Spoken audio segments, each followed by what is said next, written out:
Hello, Sally Henderson, high stakes leadership mentor, creator of The Real Method. So excited to be here. We've arrived at the destination of this leadership series, number 8 of 8, helping those leaders stepping into the role of CEO for the very first time. And today I'm going to share with you the 3 traps to avoid when the stakes are high. Because let's be honest, stepping into CEO for the very first time, they're high stakes. For the business employing you, for your family who are backing you, and for yourself at this pinnacle moment of your career.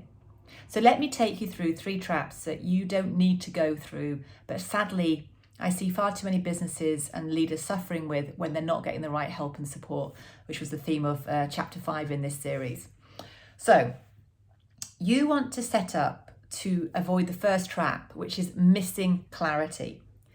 I must also emphasize in this chapter, like the rest of the series, what I'm going to be sharing with you sounds beyond obvious. Almost like, how can you even be saying this, Sally? It's such utter common sense. But this is what I see get dismissed all the time in the world of high stakes leadership mentoring. And it's what I'm therefore here to give to my clients to support your growth and development better so you have a much more exciting and successful time in the role of CEO. So, avoiding missing clarity. I was working with a client last year who was going into the role of CEO for the first time. They couldn't be happier. The company who were employing them couldn't be happier. And therefore they were wanting to get on with the announcement and get going. And I had to say to my client, just a minute. I don't believe the level of clarity about what your job actually is understood enough to set you up for success brilliantly. I think if you go forward and make the announcement as you're planning, it will be rushed, it will be tactical, and you will not take the opportunity of that golden window of this announcement that can only happen once. So I challenged my client. I said, can you really clearly articulate the role, the purpose, the benefit you're going to bring as CEO? Do your bosses within this team and the exec team have that same clarity and way of communicating that role as you do, now that you are the chosen one? And what was interesting is no, they didn't. And no, the business did not have an aligned way they were going to share the communication out about this person stepping into CEO for the first time. Yet everyone assumed they'd thought this through enough. But when it was challenged, they soon realized the clarity was not good enough. So, although it was difficult, they took some extra time just to go back, rework the positioning of the job, the clarity around what this role of CEO meant, and how to share it collectively over Zoom as well to the audience, which was the company, so it was really well understood and received. And afterwards, my client wrote to me and said, I can't thank you enough, Sally.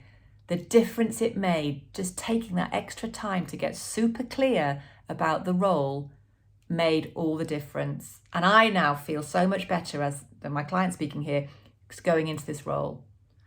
So these are the questions you want to ask yourself going into the role of CEO for the first time to make sure you can avoid that trap of missing clarity. So can you do these 3 things? Can you clearly articulate the role of CEO that you're stepping into, your purpose and your why, and the benefit that's bringing to the organization in a clear, simple sentence?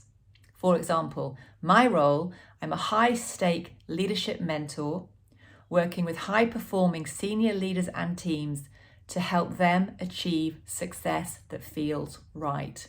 That's the benefit my work brings. Because I think get that bit right, oh my gosh, everything else is easier. So can you answer it the same way? Do you have that one lovely simple statement?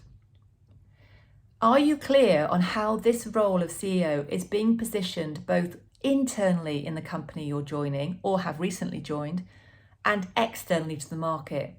Has it been crafted effectively enough? Is it accurate? Not perhaps the job that it was before, but the job that you're now taking on. Because the role of CEO is evolving all the time as companies are all going through change, never more so than in the current climate, hey? And are you truly clear, last question around clarity, on how you feel as you're taking on this role of CEO for the first time? Go back to chapter 7 in this series around the 5-word reveal. What emotions are going on for you? Are these working for or against you? And how can you change them to set up clarity about how you actively want to feel, not where your subconscious gremlins are having a field day? Okay, so trap 1, missing clarity. Trap 2 is lacking confidence. You might think, hang on, Sally, surely everyone in the role of CEO is super confident. And yes, of course they are. I am yet to work with a high-performing first-time CEO, senior leader, who hasn't had an area of confidence that has been missing, if not plenty, stepping into the role of CEO for the very first time especially. So I've got here a quick checklist for questions you can ask yourself around confidence. And I want you to rank or mark each one of these between 0 and 10. But you cannot use number 7, because number 7 to me is a red herring. It's either 6.9 or 8.1. So what's your individual score for each of these out of 10, avoiding 7? Number 1, knowing your purpose as CEO. How confident are you about that? Number 2, clearly being able to share your purpose as CEO with others. That's a whole different level of confidence. Number 3, feeling clear about your role and remit as CEO. Number 4, got 7 to go, okay? Well, 4 of 7. Number 4, understanding your leadership levers, which ones to leave behind, which ones to grow, and which ones you need to acquire by when, so your leadership style as CEO is the best it can be and the one that you're super confident about. Lose my tracks. Number 5, sticking to healthy boundaries, both inside and outside of work. How confident are you about that? Number 6, what success looks like in your role, the difference between good and great. Are you confident about how to articulate that? Is it something that's clearly agreed and understood in the business and by you? And are you confident about the tenure, question 7, the tenure you expect to have in this appointment? Now, the role of CEO can be a high turnover position, let's not forget that, hence its high stakes. Are you confident about what time frame success looks like to you as you step into this particular role of CEO for the very first time? Now review your scores, add them all up. What do those numbers tell you? Where are you confident? Where are you not confident? Has anything surprised you? Because having confidence from the inside out, which I know sounds obvious, but that's such a difference in setting you up to have a great time, not a stressful time as a CEO for the first time. Okay, last trap that I'm going to take you through today that you want to be avoiding, and it's failure to commit. And you might be thinking, hang on, Sally, failure to commit? Are you talking utter rubbish? How can a company fail to commit to such a senior appointment as CEO? How can an individual or a leadership team fail to commit to such a critical appointment? Again, I will sadly share, I've seen failure to commit and sabotage success in the role of CEO happen more times than you would believe. And it's what I'm here to prevent happening through the work I do as a high-stakes leadership mentor. So these are some of the areas, 4, which you want to be really confident about and clear about to know that your company is truly committed to you in the role of CEO. So from my perspective, a company, an organization is really committed to a new CEO when it's, number 1, taken the time to get the brief really right before it's gone to market for a new CEO. How many times have we seen briefs chop and change so that actually when somebody does become CEO eventually, the job, nobody actually remembers it, no one understands it because there was no commitment to getting it right before the person was selected and shortlisted. The company has invested in really good pre-onboarding and onboarding. So much assumption happens with CEOs because you're high performing, you're senior, you're talented. A lot of this you're just going to pick up through osmosis, and let's just get you in that seat and get you going, hey? Pre-onboarding and onboarding makes the difference of someone going in clear and confident and committed versus stressed, anxious and winging it, quite frankly. Now, don't get me wrong, winging it can sometimes work, but at what a cost to you as an individual. And a company is committed in my book when it champions sticking to healthy work-life boundaries.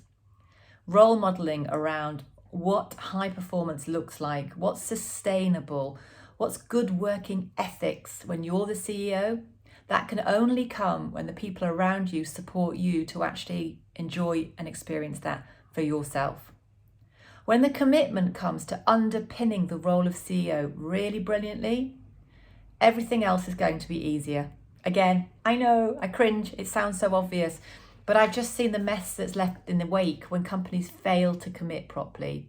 And also sometimes when leaders fail to commit to getting that confidence piece right and hope it will come when they're in the saddle, which sadly tends to be the opposite. The imposter syndrome just rears up more and more. So there you go, the 3 traps to avoid when you're stepping into that new CEO for the very first time. A slightly longer video today because we're summing up, we're pulling things together. Clarity, confidence, and commitment. You get those 3 C's right, you as a first-time CEO will be very well primed to create successful change, which is your role after all. So that is it, 8 of 8. My series Free to Leaders Stepping into the Role of CEO is now complete. However, I thought it would be fun to do a bit of a wrap session to just go through everything we've covered and summarize it and pull it together. So I will be putting that out. Please look out for it. And I'm also thinking about putting out a webinar, something where we can go over things together. But I just want to test in, is there an appetite for that? Would people want to join? So if you'd like a webinar where we pull together this work and you can join in support of your role as a first-time CEO, because there'll be many people who will be benefiting from learning about how to cope with being a first-time CEO for the first time, because it's not often talked about, is it? I'd love to come and be in a group with me and we can actually come together on a webinar. So if that sounds interesting, drop me a note, we'll sort it out. I will see you for the wrap, I'll see you for the webinar, and then my next series will be for Next Level CEO. Once you've been a first-time CEO and got over that first rung, where do you go from there? Come join me and I will take you through another 8-stage journey. Take care, thanks so much, and please do keep spreading the word. We are better together. Bye-bye.